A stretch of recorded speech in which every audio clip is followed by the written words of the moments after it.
Hello विद्यार्थी मित्रांनो, स्वागत आहे तुमचं IFSच्या प्लॅटफॉर्मवर. मी तुमचा मित्र रोहित. आज आपण एक खूप सेन्सिटिव्ह विषयावर चर्चा करणार आहोत आणि हा जो मुद्दा आहे स्टुडंट्स, याच्यासाठी चॅलेंज पण केलं गेलं सेटला, पण सेट तर्फे डिक्लाइन करण्यात आलेला आहे. तर चला एक्झॅक्टली समजून घ्या मुद्दा काय आहे. महाराष्ट्र सेट 2025 साठी जर तुम्ही टार्गेट करत असणार तर आजचा व्हिडिओ खूप महत्त्वाचा आहे. चला सुरुवात करूया व्हिडिओची. 2024 7 एप्रिल 2024 रोजी जी एक्झाम झाली त्याच्यामध्ये काही क्वेश्चन्स आलेले. आता पेपर कुठला आहे ते फरक नाही पडत, पण हा सेटचा पेपर आहे एप्रिल 2024चा. तर या पेपरमध्ये तुम्ही बघू शकता क्वेश्चन नंबर 93 दिलेला आहे. As per the income tax act which of the following property income is not एक्झेम्प्टेड.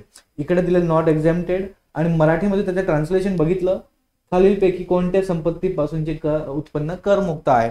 तर याचा जो ऑप्शन आहे 93 इंग्लिशमध्ये बी, पण ज्याचं मराठीवर ट्रान्सलेट केल्यावर ठीक आहे त्याच्यामध्ये तुम्ही बघू शकता property income from local authorities आणि राज्य स्थानिक प्राधिकरणाची संपत्ती उत्पन्न. ह्याचा पूर्ण आन्सर वेगळा आहे, कारण की इकडे विचारले नॉट एक्झेम्प्टेड आणि इकडे विचारलंय करमुक्त कुठले आहे, एक्झेम्प्टेड. तो याच्यामध्ये क्वेश्चन पूर्ण चेंज झाला. जेव्हा मराठीमध्ये ट्रान्सलेशन होते क्वेश्चन पूर्णपणे चेंज होते, तर डेफिनेटली आन्सर पण चेंज होणार. आणि हा कॉन्ट्रोवर्सी होती आणि ज्या स्टुडंटनी हा पेपर अटेम्प्ट केलेला आहे त्यांनी चॅलेंज पण केलेलं आहे. आम्ही तर मराठीमधून अटेम्प्ट केलेला आहे आणि तुम्ही आन्सर तर इंग्लिशमधून कन्सिडर केलेला आहे, ठीक आहे. पण सेट तर्फे हा डिक्लाइन करण्यात आला आहे. आणि महाराष्ट्रामधील जेवढे पण स्टुडंट्स अटेम्प्ट करतात त्यापैकी लगभग 12 से 15% जे स्टुडंट असतात ते मराठीमधून अटेम्प्ट करतात, मराठी मीडियममधून. त्याच्यामुळे अशा स्टुडंटनी आन्सर गमावलेले होते. तर अशी मिस्टेक करून होऊ नये म्हणून ट्राय करा की तुम्ही इंग्लिशमधून पेपर जो आहे ॲप्टिट्यूडचा अटेम्प्ट करा, जेणेकरून तुमचा सेकंड लँग्वेज तुम्ही पूर्ण समजून आला नाही क्वेश्चन तर तुम्ही मराठीमधून कन्सिडर करू शकता. बट ट्राय करा की मॅक्सिमम स्टुडंट्स इंग्लिशमधून अटेम्प्ट करण्याची प्रयत्न करा, ठीक आहे. हा एक इश्यू होता. आणि नेक्स्ट अजून क्वेश्चन, असे बरेचसे क्वेश्चन तुम्ही पेपरमध्ये बघू शकता. हा क्वेश्चन नंबर 3 इथं बघा, identify which factor doesn't play. इथं दिलं डझंट प्ले इम्पॉर्टंट रोल आणि इथं खालील विदेशी प्रत्यक्ष गुंतवणुकीला आकर्षित करणारा सर्वात महत्त्वाचा घटक.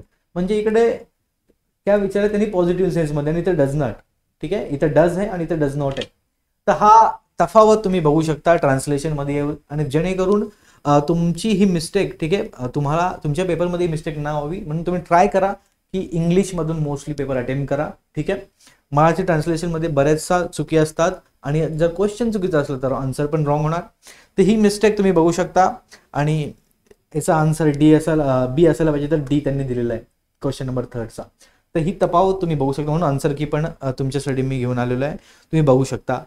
तर हा मिस्टेक, अशा मिस्टेक रिपीटेडली होतात आणि तुम्ही ट्राय करा की इंग्लिशमधून जेणेकरून प्रिपरेशन करा. जेव्हा तुम्ही प्रॅक्टिस पण करता, मॉक टेस्ट वगैरे देता, तेव्हा इंग्लिशमधून करा, जेणेकरून तुम्हाला अशा मिस्टेकचा सामना करावा लागणार नहीं. आशा करता हूँ सभी को वीडियो समझ में आओगे. जितने भी स्टूडेंट्स मराठी और मीडियम के स्टूडेंट्स हैं उनको ये यूजुअली डिफ़िकल्टीज फेस करना पड़ता है.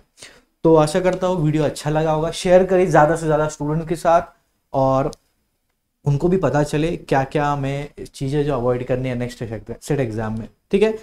एक बहुत इंपॉर्टेंट अनाउंसमेंट है. अगर आप सेट मैथमेटिक्स एग्जाम को टारगेट कर रहे हो तो आपको फ्री 3 मॉक टेस्ट हमने प्रोवाइड की है ऐप के अंदर. अभी 3 मॉक टेस्ट कैसे अवेल करें, बहुत से स्टूडेंट को पता भी नहीं है कि मॉक टेस्ट अवेलेबल है, प्रैक्टिस के क्वेश्चन अवेलेबल है. तो उनके लिए ये बहुत ही कॉन्फिडेंस बूस्टर मॉक टेस्ट होने वाला है. तो ये मॉक टेस्ट अवेल करना क्या है, आपको सीधा जाना है, सिर्फ इसका स्क्रीनशॉट ले लीजिए. मैं साइड हो जाता हूँ.